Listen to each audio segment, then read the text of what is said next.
Hey everyone, I'm Lucas Kwiatkowski, founder of Nomad's Hands-On and Advanced PPC. And I want to say I'm lucky enough again to be making this video in collaboration with Amazon Ads as part of the Amazon Ads Educator Program. And today we're going to be talking about PPC for macroeconomic downturns. Now, you probably already know, right, why we're covering this topic. There's a lot of stuff going on in the world now and recently. And I wanted to dive into two examples about how we can work with different types of products on Amazon to offset these downturns and work with your ads and optimize them in the correct way. So first off, just the two examples I'm going to be diving into are looking at two different types of products. And if you think about it, just about every product on Amazon can be broken into one of these two categories: repeat purchased and one-time purchase, okay? Now, repeat purchase products these are products you subscribe to: supplements, beauty products, food. They're the products where, if you buy them once, you're gonna buy them every 30 days, every 60 days. And the key metric here is repeat purchase rate for brands. So brands that have these sorts of products must focus on acquiring lifetime customers. That customer is expensive to acquire the first time, but then they keep rebuying and rebuying, and then that's how the brands grow. On the opposite end, one-time purchase product: kitchen items, electronics, home and garden. Think about a coffee maker. When you're going to buy a coffee maker, you're going to buy a coffee maker and you're probably not going to buy another one for years, right? So it's a one-time purchase. And so brands here have to constantly advertise to brand new customers because they need to constantly be expanding their customer base and getting new customers to buy their products. So now I want to dive into two specific examples. I have client A and client B. Client A is a repeat purchase product. Client B has a one-time purchase product, okay? So I'm going to give some real numbers for 2021 versus 2022. Just focusing on client A first. You see their spend was about $700,000 and their 2021 sales were right under $3 million. Now, pivot to 2022. As there is a downturn, right? We had to sort of shift our strategy. We spent a lot less in 2022, but sales went up. Now, why is this? Because in 2021, we put a lot of spend in acquiring new customers. By 2022, they were repeat purchasing, and we had built our customer base so strong that we kind of rode that wave and were able to lower our ad spend down. If you're not familiar with this term, this is TACOs. This is total advertising cost of sale. And I have it right on screen here, right? So all this is your total spend divided by your total sales. So for 2021, it's this number divided by this number. You can see in 2022, it dropped by 6% and sales grew.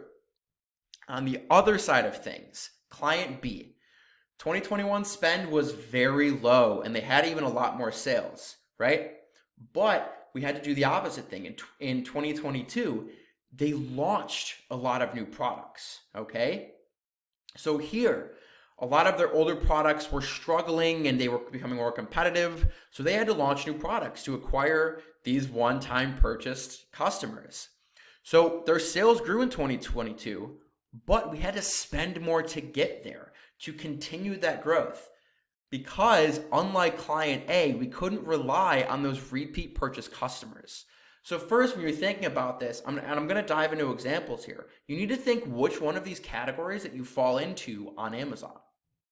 For client A, what did we do? So in 2021, we used the brand analytics to see new search terms that were showing up. So if you're not familiar with the brand analytics page, this is where you can get a lot of good concrete data on Amazon. What we did, we saw what are the new search terms and keywords that customers are searching for that we want to gain those customers for. We went very aggressive with sponsored products and sponsored brands for top of search, and we collected those new customers, right? The first time they bought our product, it was expensive, but a year later, it's paying off. And we leveraged very high bids and up-down bidding with our auto campaigns. This was another way to constantly research new terms and grab in those new customers. Also, the third big thing that we did, sponsored display ASIN targeting. Our product is it has a lot of good features that other competitors don't. So we went very aggressive on ASIN targeting so we could go after others in our space who were getting bad reviews. And essentially, we stole customers from them. Because the client was on their page, they saw our ad instead, and now they're buying our product every month. For client B, what did we do? In 2022, we funneled all of our new spend into product launches because they were expanding their catalog. With sponsored products, broad and phrase match. We went after a lot of targets and expanded our impressions. We drove lots of traffic to our storefront because this is a big catalog and they are things that you buy once, but they have products that go together. So we drove customers to our storefront to say, hey, you've bought this product from us before. Here's another product that's similar that we think you're going to like as well. And finally, we segmented out long-tail keywords for a lot of specific new variations. So along with launching brand new products, we launched new variations, colors, size, scent. You know what I mean by that. Again, to drive more of the customers that had bought from us before. They're not going to buy the same product, but maybe they want to buy something similar from it. So we're able to kind of capture them and expand our offering that way. So if you are experiencing this macroeconomic downturn that we're all in together, think about your audience. Think about what sort of products you're selling, how you can leverage the tools to optimize your listings to keep growing your brand.